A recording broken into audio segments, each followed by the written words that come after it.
Now to Alec Baldwin's first exclusive interview since the film set accident that took the life of cinematographer Halyna Hutchins. Baldwin telling George Stephanopoulos he didn't pull the trigger of that gun and his shock that it contained a live bullet.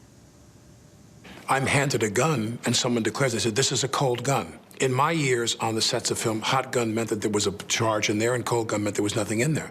When he's saying this is a cold gun, what he's saying to everybody on the set is, you can relax.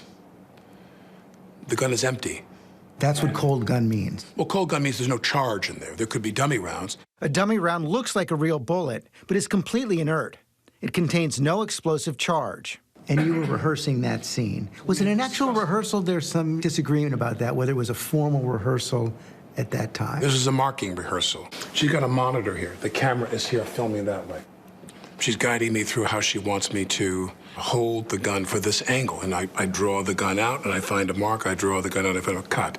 And what's really urgent is the gun wasn't meant to be fired in that angle. So if you're shooting directly into the camera lens, you're not aiming? I'm not shooting into the camera lens. I'm shooting just off. Just off? Right, in her direction. In her direction. I'm holding the gun where she told me to hold it, which ended up being aimed right below her armpit, was what I was told. I don't know. This was a completely incidental shot, an angle that may not have ended up in the film at all. But we kept doing this, and so then I said to her, now in this scene, I'm going to cock the gun. And I said, do you want to see that? And she said, yes. So I take the gun and I start to cock the gun. I'm not going to pull the trigger. I said, do you see that? She goes, well, just cheat it down and tilt it down a little bit like that. And I cock the gun. I go, can you see that? Can you see that? Can you see that? And she says, and then I let go of the hammer of the gun and the gun goes off. I let go of the hammer of the gun and the gun goes off. At the moment? The decisive That was the moment the gun went off, yeah. That was the moment the gun went off. It wasn't in the script for the trigger to be pulled. Well, the trigger wasn't pulled. I didn't pull the trigger. So you never pulled the trigger? No. I would never point a gun at anyone and pull a trigger at them, never. Never. That was the training that I had. You don't point a gun at me and pull the trigger. Halyna and I had something profound in common, and that is we both assumed the gun was empty. Other than those, dummy rounds, I let go of the hammer, bang, the gun goes off. Well, everyone is horrified. They're shocked. It's loud. They don't have their earplugs in. No one was. The gun was supposed to be empty. I was told I was handed an empty gun. If there were cosmetic rounds, nothing with a charge at all, a flash round, nothing. She goes down. I thought to myself, did she faint?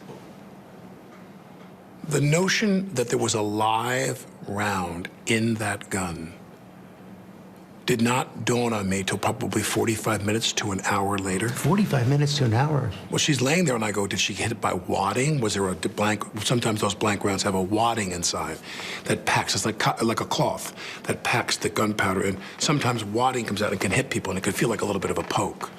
But no one could understand, did she have a heart attack? Because remember, the idea that someone put a live bullet in the gun was not even in reality. Did you go up to her or did you back away? I went up to her and then we were told to get out of the building. So you didn't know exactly how serious it was? And finally, one of the police officers at the conclusion of my interview, I was there for like an hour and a half or so, she takes her phone and she slides it across to me. She says, that's what came out of Joel's shoulder, a .45 caliber slug. It was a real bullet. They said to me, we regret to tell you that she didn't make it, she died. They told me right then and there. And that's when I went in the parking lot and called my wife to talk to my wife.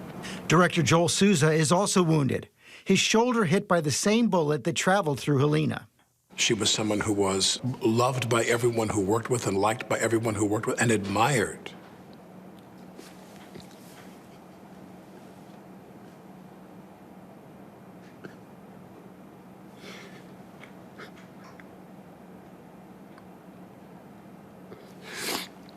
Sorry.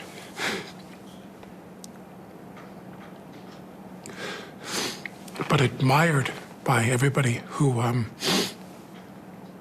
worked with her. There's only one question to be resolved, only one. And that is, where did the live round come from? George's entire interview with Alec Baldwin is now streaming on Hulu. Joining me now for more on this, host and legal analyst at Law and Crime Network, Terri Austin. Terri, your first reaction to the interview, and then we can go with the questions that we discussed. But just as you watch that, what is your first reaction? Good morning, Kira. My first reaction is that it was compelling, and you feel for Alec Baldwin. You feel for anyone who might be in that type of situation.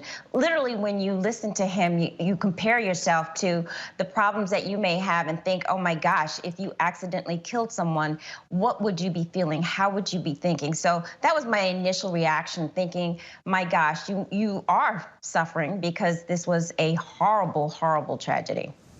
Right. And, you know, Baldwin reveals many new details, as you know, in this interview, Terry. Legally, do you think what he said in that interview changes anything for him right now? I don't think it changes anything. While I feel for him as a human being going through a traumatic event, he does face both civil and possible criminal liability. For the civil, we know for a fact that there are at least 2 lawsuits that have already been filed for negligence and recklessness, claiming, you know, emotional distress. And we know also he could be facing charges for involuntary manslaughter, meaning an accidental killing, and the standard there is either negligent or recklessness. So he does face liability. I think that he did the interview to have some sort of public relations and some sort of legal protection. I think he started out, if you look at the very top of the interview, talking about he's not a victim. I think that was for a PR effect, meaning that he knows that there are only 2 victims and they don't include him. But then he very quickly went on to talk about he wasn't aware of the problems. He assumed there was nothing in the gun. He was directed to do what he did. So he is basically saying, I am not responsible. And George asked, do you feel guilty? And he said, no, I don't. So he is definitely trying to protect himself, both from the civil liability and the criminal liability. Right. And, you know, this is a question that I would have liked to have asked Alec Baldwin, that if he truly didn't pull that trigger, why wouldn't he have said so the minute that shooting happened? Or did he? Do we even know? Again, the million-dollar question. You're reading my mind. That's exactly right. Why didn't he say this from the very beginning?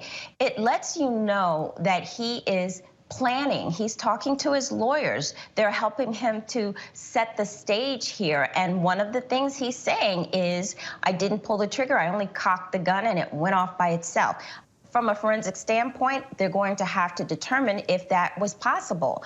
And it is something he should have been saying from the day 1 after the event. And now they are saying this, and I do think it's to protect him if they possibly can. He said, I would never point a gun and pull the trigger. So hopefully it'll help him, but it is very odd that he didn't say it in the beginning. So Baldwin also says he believes he won't be charged in connection with the shooting. Even if that's true, does he have some potential exposure as a producer of the film?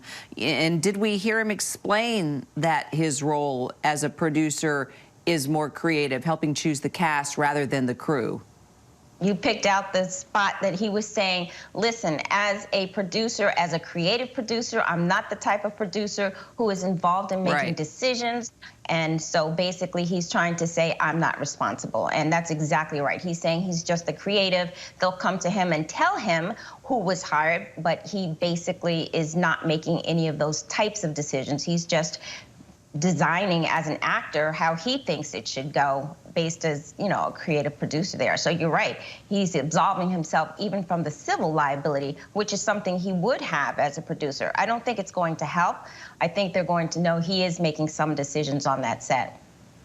Finally, Terry, as we wait for the results of the investigation, what are you looking out for now?